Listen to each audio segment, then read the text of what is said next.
to that child. Mana ọpụ na ịghọtaho na ihe this parenting bụ. Ọtụtụ n'ime anyị na-afụ ya sị na ịmụ na ala nwa inye nwa ahụ akwa nye ya nri ịma na-ejizi eduji ya school ịma na ịbụ no parenting. It has to do with more than that. It has to do with providing both emotional support for that child, psychological support for that child, physical support for that child, providing protection, guidance for that child, giving that child direction, then mentoring that child, nurturing that child, and taking care of that child. Oh, I need to be able to parenting. Catering, all these things. Oh, makanya boku amaka. Oto chacha no gonogo mama. Believe kwase me makanya wabo. Iha ina ene banyanya ta. Mana juju mwebulu. Iye ni ina onye ego sita. Mado kwase me ki we se na ebu ezigbo onye osusu. Dika ezigbo parent. Gị nwa bụ onye ozi onye ọlụchukwu ịnọ n'ụlọ ụka ị na-afụ ihe na-emegasị na some of the families ndị na-abịagasị n'ụlọ ụka ma ndị ị na-abịa for counseling and all that. Kedu kwanụ ka isi wee fụta nya ka esi azụlite ụmụaka n'oge dịka oge a n'obodo anyị? Ana m ekele unu ọzọ. Ekpele na-ekwu na-asụ n'ekpu nwa ọka n'ihe na-asụ. Book I not so far. In Anya, before that, ordinary Proverbs, Olundiozi, chapter 22, verse 6. Nobody is unite nwa, elo kwishu of loka. Oto gararafia. Nnukwu ọlụ ka ọ bụ izulite nwa bụ ọlụ. And ọ na-adị mma before you dufte nwa ọdụbete nwa n'ụwa uche ya dị ya iwe ma na ife ga-esu ya agara bụ obere ife maka ọdịmma society anyị nọ na ya maka ọ bụ na azụlite nwa ọfụma obodo adị mma ọ bụ na azụlitere nwa ọfụma anyị niile ga-ata afụ ya anyị niile ma onye jụrụ ajụ na ọ yara alụ ọrụ dị ya ma nwa apịtọrọ apịtọ fancha ga-eme obodo osi ezigbo ike so na nnukwu ọrụ ka ọ bụ o kwesịrị before gị nwa na onwe ya na-aghọrọ parent gị nwa na onwe you would have gone through the same process through your own parents before you na-aghọrọ parent maka na ihe mmadụ nwe ọ ga-enye ị ga-agago through the process yourself malụ that nekwe ihe my parents pass through before you go parent n'onwe gị so experience ama na nwa wisdom Chineke ga-enye gị ka ị ga-combine zi wee zụlite nwa elu o kwesịrị ka ire wee dịla anyị na mma ife anyị na-eme ịfọrọ ọfụ na chọọchị ezokwu m azụ nwa na chọọchị ọ karịrị akarị onwe ndị mgbalụsị ụmụ gị family dị ma the difference between na ha nọ na public and na ha nọ na befa ụfọdụ ụmụazị ga-abịa na-behave as if nọ na befa kafa so I keep mana with patience mmadụ agbabụ na church na pastor ji wee kwuo maka na nke pastor na-eme na aka njọ pastor kwuo okwu asị ha okwu eche na ọ bụ pastor so mbịa njiri nwayọ kọwalụfa na ọkwefu nwa bịa ụfọdụ nkwulu nwa na-eprechi ọ bụ na nwa ekpọrọ mami ya na papia njidete mụnwa bụ pastor njide wee were ofu microphone mụ na ya azawazi ya microphone maka ụmụazị dị aga so at the end of the day ọ bụla ọrụ ka ọ bụ ịzụlite nwa bụ ọrụ and ọ bụ na ya mara etu a and then a na-akpọ ndị ọcha na-akpọ process usoro usoro a na-eso wee na-azụlite nwa dịka isi wee kọwa emotionally psychological fa niile ga-balance a ga-eme ebe a na-akpọ balance ka nwa nwa wee bụrụ onye ya kwuru ji n'ọpụta n'ọra ọ dị mma dịka isi wee kọwa na mmadụ enwere ike inye ihe ọ na-enwerọ ya bụ na ịma na ụfọdụ ndị na-enwerekwa na onye zụlite fa ụfọdụ ị ga-asị that they grew up on their own So most of this thing I na-ekwu maka parenting, they might not really be ha nwe ike ha ghọtachara ya ọfụma ha mara mana ụfọdụ n'ime ha anụgo nwaanyị n'ọdị. They don't even know what to do. Most of them amaro nke bụ nke ya ma bụ nke ọbụla etu ọbụla ihe si fotelu eme. Ajụjụ m wee bụrụ onwelu ka onwe dịka ebe ndị mmadụ na-akwado dịka ịnụ di na nwunye nwee ike inweta ọzụzụ gbasalụ otu ha ga-esi wee nye aka wee zụlite ụmụ ha n'ụzọ kwesịrị ekwesị.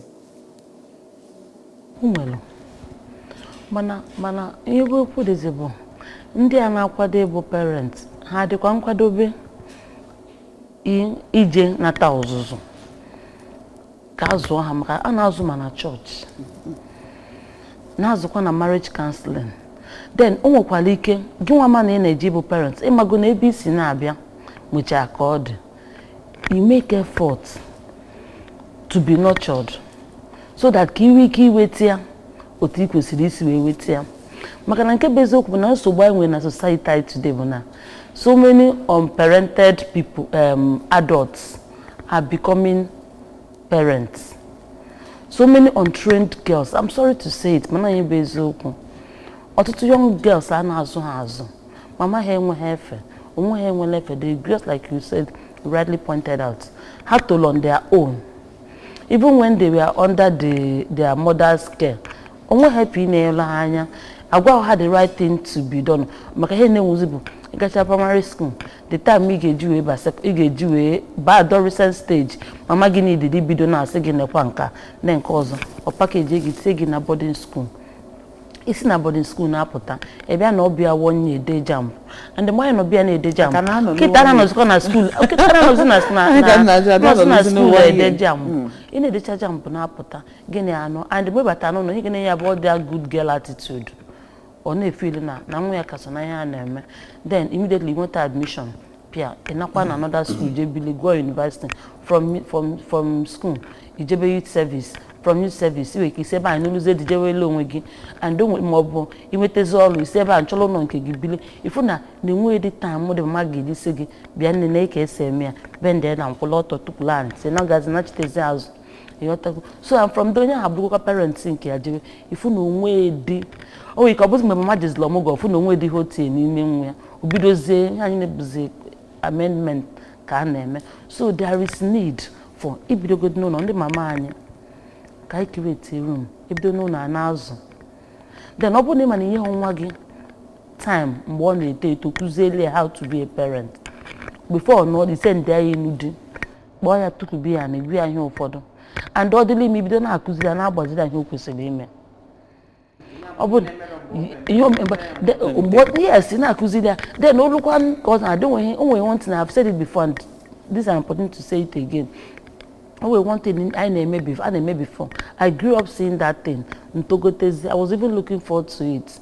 Unfortunately losing na turn meme eze ije ọzụzụ achọta one woman well nurtured anya lụrụ anyị na society ma ihe ọ na-eme a package anta nwaanyị ọfụ edutu oje bie for 6 months. We had our neighbor then n'Enugu. Every time ụmụ nwaanyị bibi ụmụ agbọghọ bịa bibia ndị ọzọ kedu onye nke my mom say nọ ndị nụrụ ji ọfụ na-abịa ọzụzụ and so many women ịgacha ọzụzụ ndị na-azụ mmadụ na-abụ ụmụ nwaanyị azụlụ ọfụma society can attest to the fact na nwaanyị a na-anya lụrụ ya anya ibe 3 months 6 months ụfọdụ na-ebichakwa onye by the time a ga-eji zụchaa gị kpoko gị pụta ịmalụ ka esi abụ nwunye malụ ka esi abụ nne mana unfortunately ọ dịghọzi so o nwere ka esi azụ mana the point bụ anyị adịkwa nkwadobe ndị na-eji ịbụ parents are we ready onye na-alụ na bank isi ajebe ọzụzụ ka ọ bụrụ parents ọ Google ya na line and unfortunately ọ ga-afụ online bụ nke ndị ọcha na-eme nke ndị ala bekee and omenala anyị na ndị ala bekee abụghị ofu ihe a na-agbatọ. Ọ dị mma Reverend ọ bụ na ị na-anya na anya bụ isiokwu anyị kwụ parenting a divine assignment. Anyị ekwetago na ya bụ ọzụzụ nwa bụ okenolu Chukwu nyere anyị n'ụwa si anyị je eme na ụmụazị arịnyegasị anyị n'aka otu ọbụla o si bịa ma ọ bụ gị mụta ya ma ọ bụ na ọ nọ na nchekwa gị na ọka ịzụ ya ka ị wee zụpụta ya ọfụma dịka onye isi wee kọwa na onwe ebe na-eje ọzụzụ mgbe techasị aka mana ọ nwezi ka ihe si dị ugbu a maka na ụfọdụ kịta sef ụfọdụ obodo nwere ike ọ bụrụ na anya na mmadụ na-eme oyi ọtụbanarị eme ọmụọ nwa aja gbaa akwụkwọ eme ihe niile ha anụgo di na nwunye onwezi onye na-ekwu ma the counseling ma marriage courses niile ihe niile kwesị iji wee na ịga ya ajụjụ m wee bụrụ etu ọ bụ nọọ oke na ọlụ dịla ya nọ bụ ihe Chukwu si anyị mee ka anyị wee fụ na obodo anyị dị mma wa society na-aga ọfụma kedu mbọ ndị chọọchị na-agba iji wee fụ na ndị nọgasị dịka parents maọbụ couples na-akwado ịnụ di na nwunye na-azụlụ fanya bụ ọzụzụ ọfụma ọ ya bụ falu ebe fa bido mụba ụmụ ka ha malụ ka ha ga-esi wee nye aka maka na anyị abịago na ihe ndị ụka na divine call ọ ya ka ji wee sị ka njụọ gị nke in particular. Okay, o nwere ihe okwu like ihe niile bụ ọmụmụ mmadụ Chukwu kere ga-ewefute oge wee mụọ ife mụọ onye ọfụma. It will interest you to know that ka nwunye m travel because hardly I travel mana one day we travel anọ ya nọ 2 weeks first time ọ ya eji ụdị ije mgbe mmelụ ụwa m ebele because mgbe anyị na-etolite my father dị very bad na kitchen anyị nwa bụ ọ na-afọ bibi ọ na-adị ya ka na ọ bụrụ ife kwesịrị so unfortunately though na mgbe m na-etokwa ahụ amụtatụ m ka esi ya esi webele ụmụnne dị ka ji agwa na ndị otu ya ịgha akpa first class maka test mmelichicha afọ m na kitchen and so on and so forth. So that period is ọfịarụ imive mme mmadụ da mmụta onwe ikwu maka social media mana ọ depend the site ije ihe niile ikwesị mụta n'ụwa Chineke kechigoba jana ngwugwu wee tinye na ịntanetị mana ihe dị mkpa bụ kedu site ị na-eje ọ bụ na ị na-eje site religious site so to speak onwere mgbe ha ya na-akụzi ihe without referring to the scriptures. It's just like agụta m na Genesis chapter 18 verse 19 mgbe the Lord na-eje imebi Sodom and Gomorrah ọ bara nche na nke Ibrahim ụmụ ife okwu tọmụtọrọ nne ọ sị ndị mmozi ha na-eje anya na Ibrahim atapụ Ibrahim wee na-ayị ya maka ndị Sodom ọ bụ na enweta mmadụ na-edi etu a ga-emebi obodo ọ bụ na ga-enweta so ụmụ ife Chineke gwara ndị mmụọ ozi mgbe ọ sị baba gaba ndị na ya mara Abraham ga-azụlite ụmụ ya tofia him. Ọ dị mma jidekodi ebe a ka anyị gbalụ onye na ebe a ụtụtụ ọma kedu onye anyị na ya nọ kedu afa gị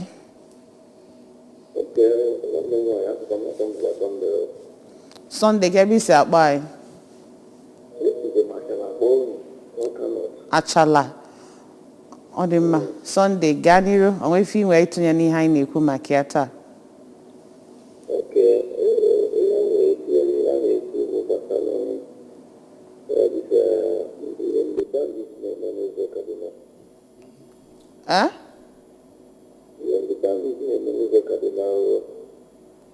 ọ dị mma isiokwu anyị na-enebe anya bụ parenting ya bụ ịzụlite ụmụaka ma ọ bụ a divine assignment ọnya ka anyị na-enebanye anya ọ bụrụ anyị adịghị ekwu maka ndị nọ n'ụzọ daalụrị nne ọ dị mma Reverend na-agakwa n'iru biko so mgbe na-ekwu ebu n'ụzọ wee na-asị ọmụmụ onye ọbụla chọrọ ito eto ga-eje na mmụta ị ga-akwadobe ka ịmụta ife like I said o depend na site ijere. Number 2, enwe opportunities for seminars dịka a na-eme ya n'ụlọụka anyị nwe by the grace of God ọ bụ na ị chọọ ije di na nwunye anyị na-enwe forum for it. In fact, third Sunday of every month anyị na-adị ewefute ịkpa maka ịmago ihe family nwaanyị mee etu a nwoke mee etu a eribe kwesị ime ọ gị nwata ọ dịlụ ịmanụ uru ị ga-elite n'ụdị ebe ahụ ije ọ ga-ewere ụkwụ ya na-aba jere ka ije mụta ife na-adagharị na be gị ikwesị ịghọta ịgwa nwa gị okwu ọnụrọ isi anya mmanwụ na ọjụ na ime ikwesị ịma na ife na-emebinarị gị ijụrụ ese sometimes too you can very good friends on ademma you nwee friends gị na have the same focus in life ebe ị na-eje ọ na-eje relatives ndị mara ebe a na-eje ndị ịma na ebe a na-eje na ịlikili ya and far like ebe gị nwa na-ejekwu two cannot work together except they agree. So there are, opportunities like that. From friends, even in a class. And when you ebunite odi okwu a onye ọbụla ana-arụ ọbụgịnị mind. So anyị na-enwe olili mana onye ọ dịlụ mkpa bụ onye gịnị zọpụ okwu say okay let me go and learn. Then in our Bible ọ bụrụ ọsọ o nwere na full gospel. Ọ bụrụ ọsọ ya na-agụ sọ holiness maga agụ na esi make money maga agụ na esi ebi n'ezinụlọ ihe balance ihe niile.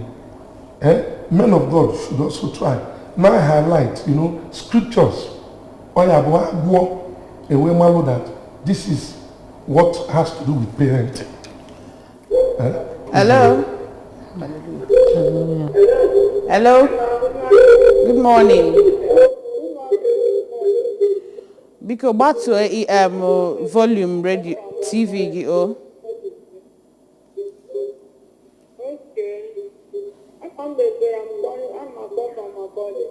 From Makurdi. Ngwa gawa n'iru. Ọ dị mma biko eso ị ga-anọ ya ala ka ịkpọchi ya azụ mana kịta nọ anyị ga-eche ka anyị nọkene ihe ndị mmadụ kwuru. O nwere ndị anyị gbara ajụjụ ọnụ gbasara ya bụ ihe metụtalụ ọzụzụ ụmụaka ka anyị mara ihe ha nwee ikwu na ya bụ isiokwu anyị na-enebanye anya taa. He can't give out what he does not have. If he came out through good parenting himself or herself, he will be able to transmit good parenting to that child. But in the situations today that many so-called parents we have now in this generation, they didn't come out from good parenting themselves. So that is summary. So you give out, there are still places, this one we now give is one out of many other cases. There are still in so many homes you find out very, very good parenting. But the percentage now is on the other side. Do you understand? The society is degenerating. The children now are becoming exposed too early in life. So with such exposure, they see things and norms. I see them sending, you go and buy a cigarette for me. They see that is normal thing. You see some parents giving children alcohol. They feel a child being the other way is dog. So see this as agileness. Let my child be agile. Let my child be agile. Let me know what's up and what is into. So that is summary. Giving out what you have. If a parent doesn't have good parenting herself or himself, he will not give out good parenting. That is summary. Parents has to run the affairs of these children. Let them not adjust it with any other business.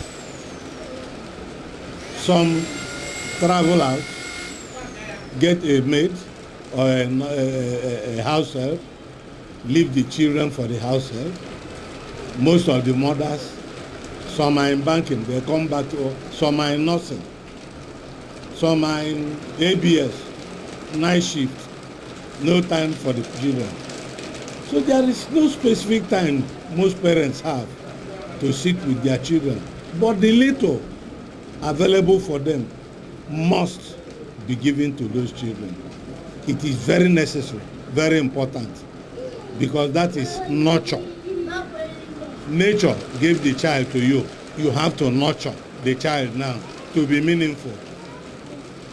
So parents have a role to play. Teachers have a role to play. But the most dangerous are their peers. When they have enough time to mingle with their peers. And that is the fastest way they learn what their peers introduce them to. So it's really a very monumental assignment, and every parent should be careful with that. Parenting in parents is a role that the father and the mother should have a great impact on the children for better society.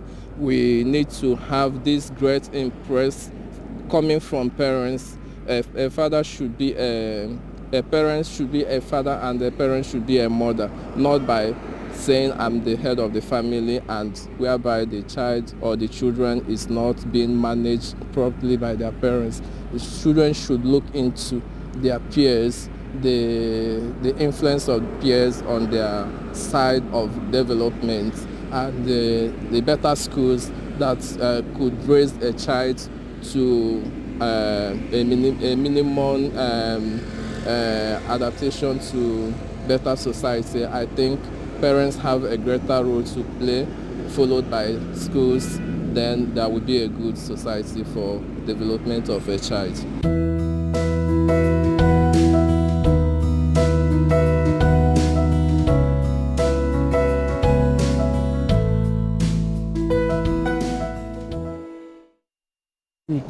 Madam Nega na-esonyela anyị na anya bụ ihe mmemme anyị n'ụtụtụ a.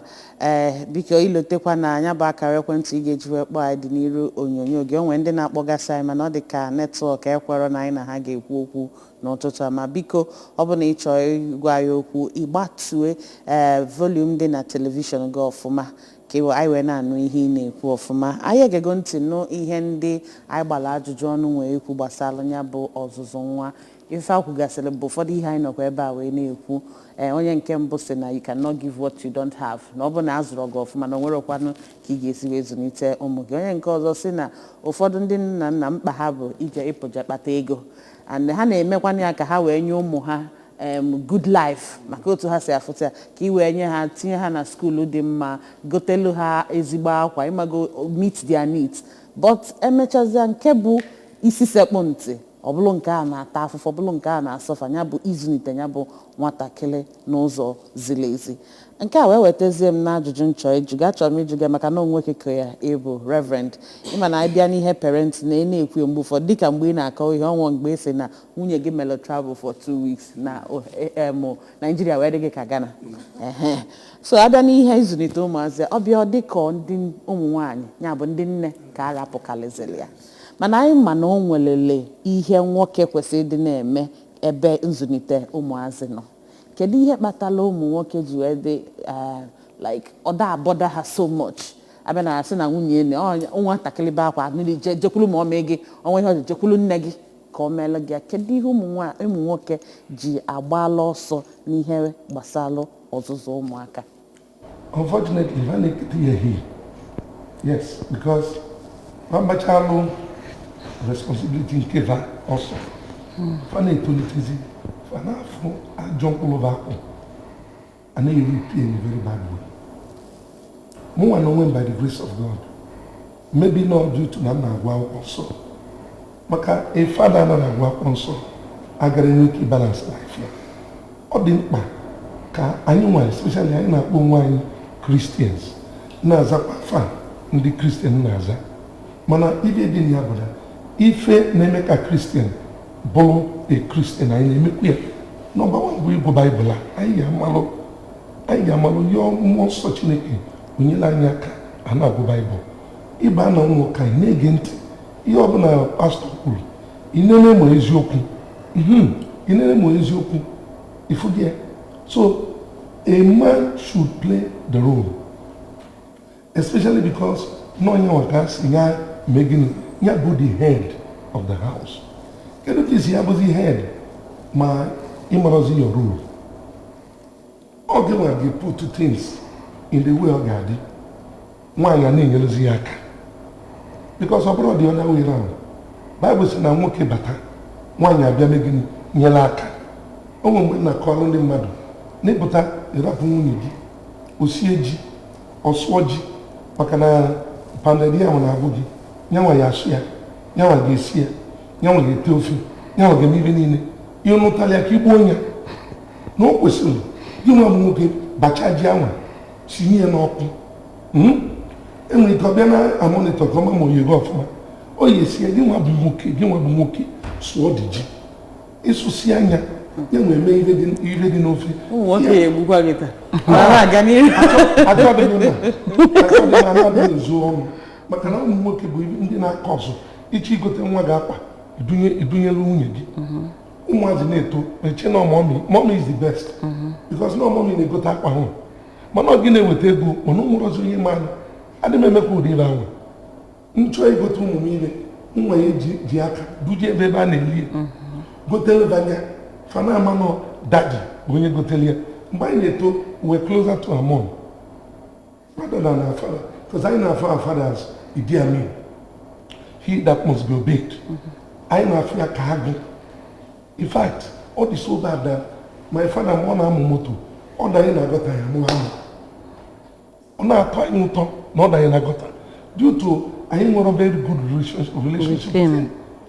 Mgbe niile o nwere aka ya na-adị n'elu mgbe niile anyị na n'oke ya ọkpọ ọma ya ọma ma ọ gbaa ya ụkwụ ma ọ dị na-edi n'ala welu kebụl eji apịa anyị Taliban apa anụnwa dị n'aka bụ kebụl ive mere ya. Anọ maka these fathers who think that their idea makes their boss abụrụ etu ahụ Chukwu edebere gị n'ụlọ ahụ ịbụrụ gịnị ịbụrụ kịtịkpa ma obodo na-agbagbusi ndị mmadụ ị ga-aka m down mara ihe bụ ịzụ nwa in the way it should be. Mgbe nwunye m bidoro mụnwa bụ onye kụzi, you can ask my wife any day, mụnwa bụ onye kụziri nwunye m ka esi ya nwe nwa napkin mụnwa kụziri ya before ewe nwebe pampers because ewetu m obi si na ihe ame between me and my father agara me between my own children and myself because ihe niile anyị gbakwuru our mom, ihe niile anyị gbakwuru our mom. Why? Because she was the one that was always available. Onwe nsogbu anyị nye nwa ka anyị na-afụ akọsa my father nọ n'ilo mgbe niile mgbe onye ji wee bata bụrụ ịtali na ibeli onwe ife ndị be anyị na-akpọ ibeli na be anyị na Delta. Ibeli bụ the tail of an ox or ịnyịnya a na-ajụ ya maka ọ na-afụfuru nne eji ya correct ụmụazị mgbe anyị na-eto. So mụnwa wee kpebie na etu agụnwa mmabago ife na two, it takes two to tango. Nwunye m nwere role ndị Igbo si na ekele ọrụ eke. Mgbe ụmụ m na-eto agwa nwunye m na ya yara enwekwe house help na nwunye ya ga-eso wee megide I'll be available. Ask my wife any day. Ọ bụ na nwa bebe akwa mụ na-edulu nwa unless ma ebe nwunye m ji wee karị mbụ n'ala just because enwekwe m ala nke m nọ na nke m ada agba so abịazi olu na nka nwe dunye si nne nye nwa ala onye si ya ala mụnwa na-edu all of our children 6 ka anyị to the glory of God. I have time for them. Ana m ekpo nsị nwunye m amara amị imi ana m amị imi ọ mara afọ mana mụnwa na amị ya to the glory of God. Ọ bụrụ gịnị ọzụzụ nweta Look at his face. No worry, it's coming. To my children. You have children to do it. So if I na-akọwa bụ ihe kpata ụmụ nwoke ji adụ asụ. Anyị na-edoro ikwu rolu ụmụ anyị na-eplay because ọfa ma na-eplay the role. O nwere abụ ife abụrụ ndị nna. Ofu abụ ofu nye bụrụ bụ ndị nna wele ọlụ ha. Ndị bụ nna wele ọlụ ha. Mana abịa na ụmụ nwaanyị sweet mother, I no go forget you. Ọ bụrụ maka gịnị? Because ụmụ nwaanyị dị up and doing. Ịma na ụmụ one day unu ewekwana iwe niile njọ ikwu anọ m n'ikpele na-ekpe ekpele wee si Chineke na biko gbakene iwu kene nwaanyị nsị amaka na ibe itinye n'ebe nwaanyị nọ ọ dị too much n'egodo afọ m ana mfa atara ka afọ m ka ntiri m afọ ọ na-anya m ka onye palụ one tank of water n'afọ mana nwaanyị pụta o bula afọ ime for 9 months. Look, Bullet no more for at the same time. All the wonderful. One year kwuru nwa n'afọ. Onye kwuru ọbụrụ ejima, okwulu n'azụ. Buli ihe na-ele n'isi. Go na akara na all that. Ihe na-ajụ such people bụ ka edebe your husband no. I'm so sorry to say this. Ụmụ nwoke, ihe na-enwe time for book gallivanting. I'm sorry to say that. Ọ pụọ n'ilo, ọ na-eme na o nwere efe n'ụlọ. Mana ọ na-efe ama ụmụ nwaanyị njakịrị. N'ebe ọ na-alụ ọrụ. Ọ dị mma. Ọnọmọ mmazi onye ya. Ọnọmọ mmiri onye ya. Ọnọmọ mmiri nwunye ya. Ọ dị mma ka. So n'ebe anyị na-akọwa bụ na ekwesịghị inwe balance. Okay. Nwoke ga-enwe nke ọ na-eme. Nwaanyị na-enwe nke ọ ga-eme. Onye bụ ibe nna ekwu. Ọ dị mma onye ike anyị na-achetakwa azụ ebe ị nọ. Dịka na anyị bịa na agbala ọfụ a kịta ka anyị yala ịgazi na oge tele aka maka anyị na-ekwu ihe na-eme kịta. Anyị na-anya ya afụ na nke nwoke kpatazikwa na adị izucha ya bụ na nwoke na-akpata ụmụ nwaanyị na-akpata maka na onwe ka obodo si wee dị so onwe na-ajụ dịka o si wee kọwa na mgbe a na ọ gwalụ nwunye na ya ga-enwe efe a na-alụ nke mana ị na-anya kịta ifu na most times some of these people that parents na dị akpọtagasị dịka ndị ga na-enyelụ ha aka maka otu ife si wee dị ha na-agasị ọrụ na-agba mbọ ifu na ewebatala ego parents ifụla onwe ha na this situation kedu otu kwesị ka ha wee strike a balance ifu na fa zụnitela ụmụfa ọfụma dịka a na-agbakwa mbọ fụ na akpatala ego ị ga-eji wee zụnite ha maka na ife niile kịta bụkwa ijidekwa ego inyekwa ụmụazụ ụdịkwa ọzụzụ ịchọ ka enye ha ọkachasị n'ebe agụmakwụkwọ dị jidarụrụ nne o nwere ihe na-adị na-ekwu ma mụ na young mothers na-ekwu okwu I always emphasize on being an organized woman and the same goes to men too. Ọ bụrụ na echikọ ọfụma dị organized ifu na as difficult as it is na ị ga-meet up everything bụ I minimize that time iji eme some irrelevant things. For instance, if you can channel that time to doing relevant things. Often we see time young girls, young mothers, the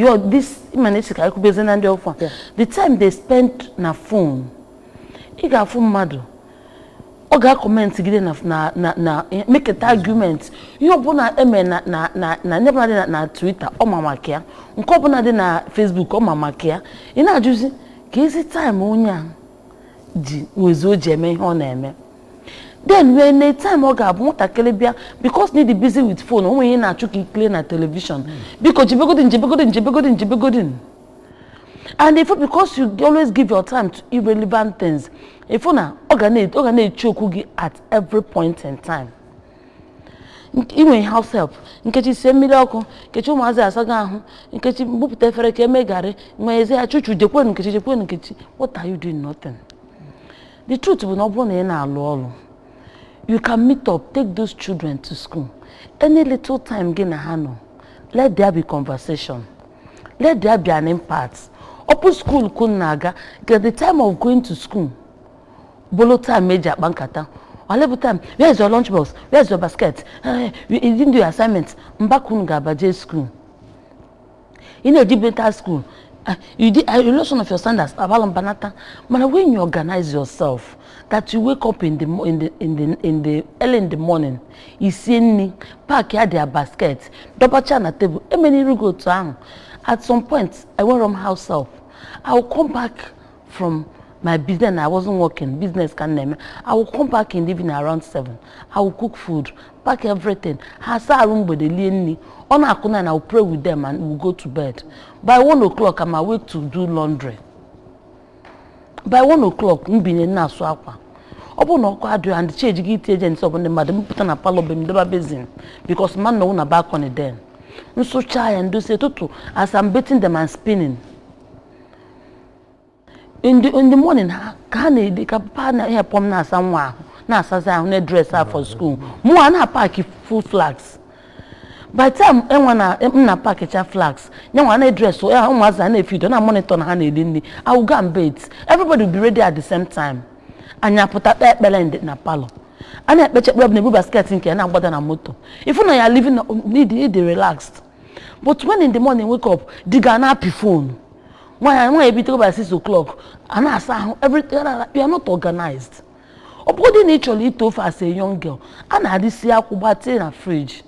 Echi blend there is swear the gikechi debe. In a techi go to nubu do say. In a kwadi soap on Friday. Mana because the milk is schedule gede. Within the week, you need put things in order. It is so if you need us in a patcho gin aro nubu in as well in a hit is a fe buapa. You can organize yourself. Let there be timetable. In the house, 5:30 binigo. Better be 15 minutes. It's a hotel. We open a malu as little as you are. You give table. We can name menka, give one name menka. You won't bossy jafia.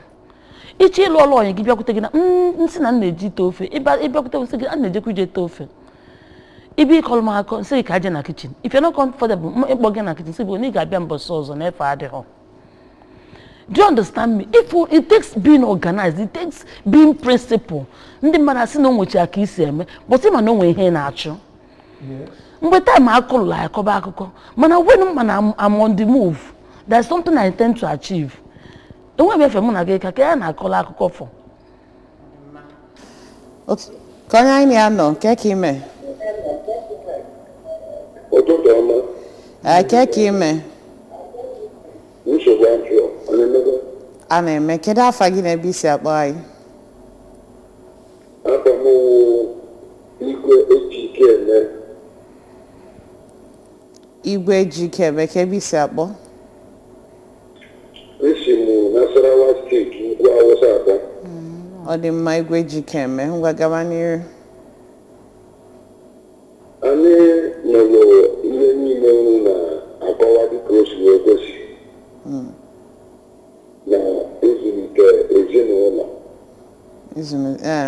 ịhazi ezinụlọ kama na ihe ụfọdụ na-emekwa n'ụmụazị ọtụtụ ezinụlọ na-agba mbọ ọtụtụ nne na nna na-agba mbọ ịfụta na ha zụlitere ụmụazị ha dịka o si wee kwesị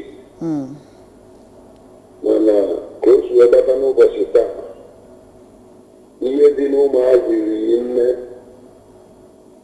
ị ga na-azụ nwa gị dịka o si kwesị mana ọ pụkwa n'ụlọ akwụkwọ ebe ọ na-agụ akwụkwọ ya na ụmụazị ibi ya maka na otu kalịbere ịpụta efu nwa gị ka ọ na-ebuzi ndụ na-awụghị ihe ịkụziri ya Chinefu ọtụtụ ihe na-apụtagasị na nke enwere nwatakịrị mụ na ya dị mgbe gara aga ana m ekwekwa ụmụazị na-apụgasị fon mana before you know it tupu ịchọpụta ihe na-eme na efu na nwatakịrị a enwere ka esi wee gbara ya aka ọwụrụ na oso nwe enyi nwoke apụ ihe ọdịdị na-afụkwara afọ ya ma na afọrọ osi nke adị ya na usoro epụ ya ndị na-eme ihe a na-akpọ yahu ndị na-adọrọ ego ndị mmadụ so ka esi mgbe eji ọjọọ ajụjụ folowu ya wuo n'ụlọ akwụkwọ na ofu nwa aka na-akụ ha na-eji ego abịa skuul ọ bụrụ na-ekonyesife igwe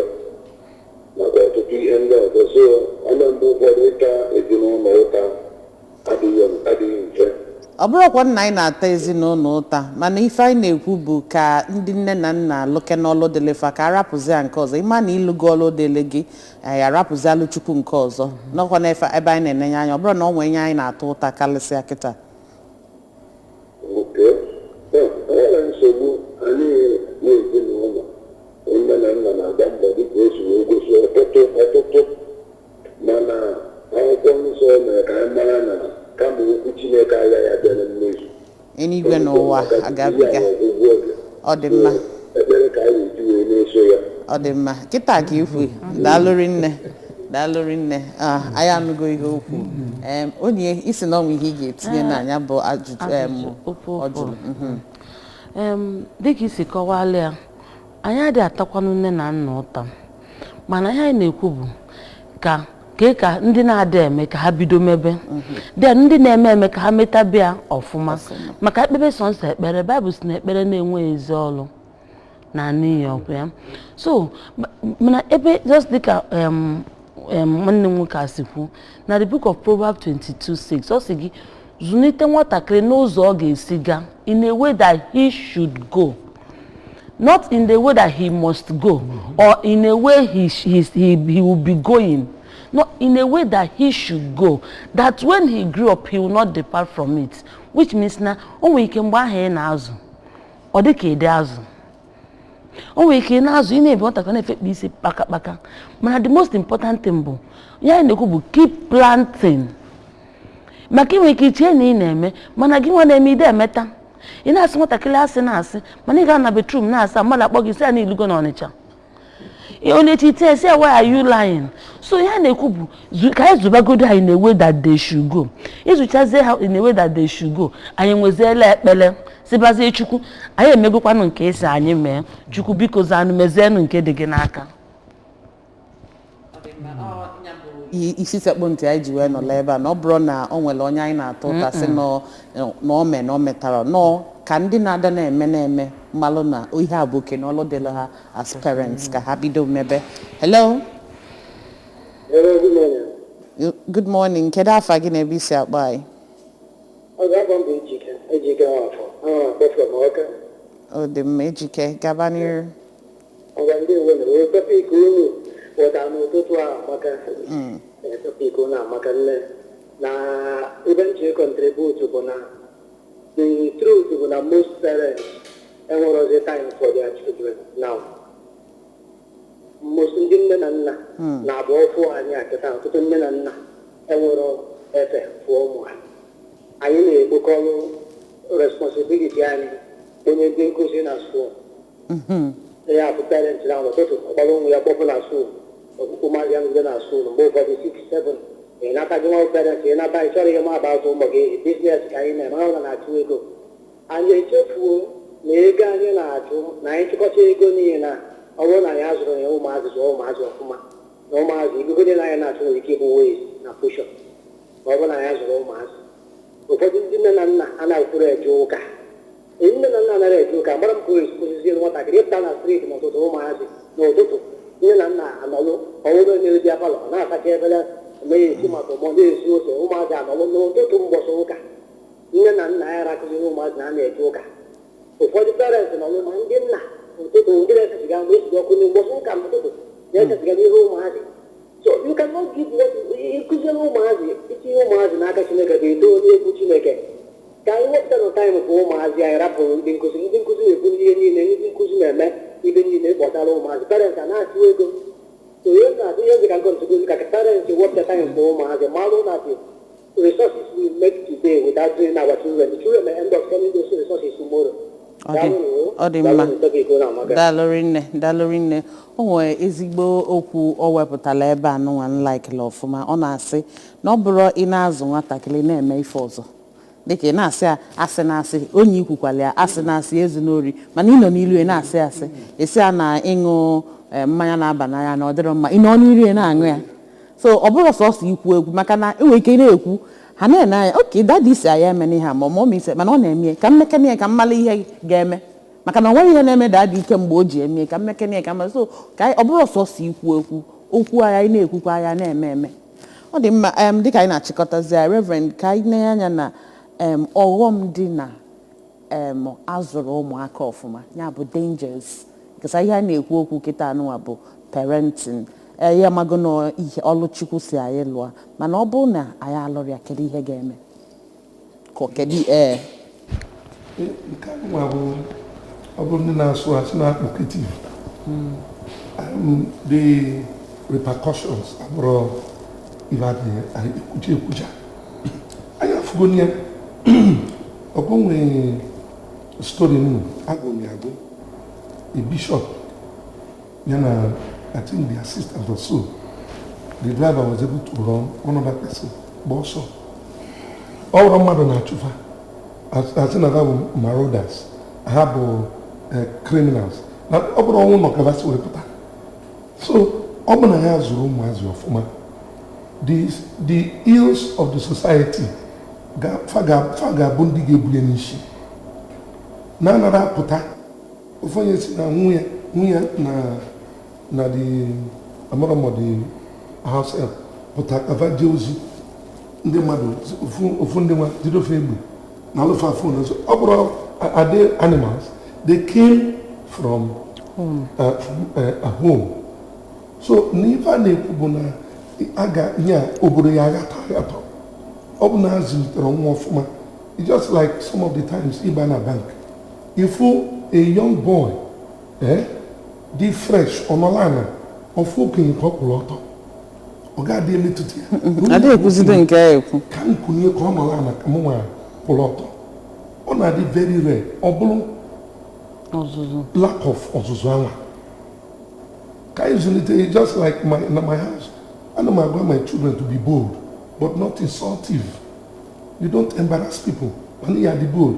Ana m enye my children nkwu okwu onye chọọ ikwu okwu mgbe anyị na-eto ekwere ka ikwu okwu ịchụ okwu ka onye si ikwu mali ya ma thank God niile niile anyị na-ekwu n'ọnụ anyị anyị ga-eme ụmụazị ya na ọ na-eme maka ọ bụ na ọ na-eme ụdị mmadụ abụgodo na ndị ala enwe ike ọnụ m eshifuo anya ma shifuo nwere ofe ahụ mmalie gị gbulie gị so before you know it ndị a na-anụ ọgụ na road akpọfa thugs akpọfa criminals they came from one parent or the other or bad parenting or no parenting at all.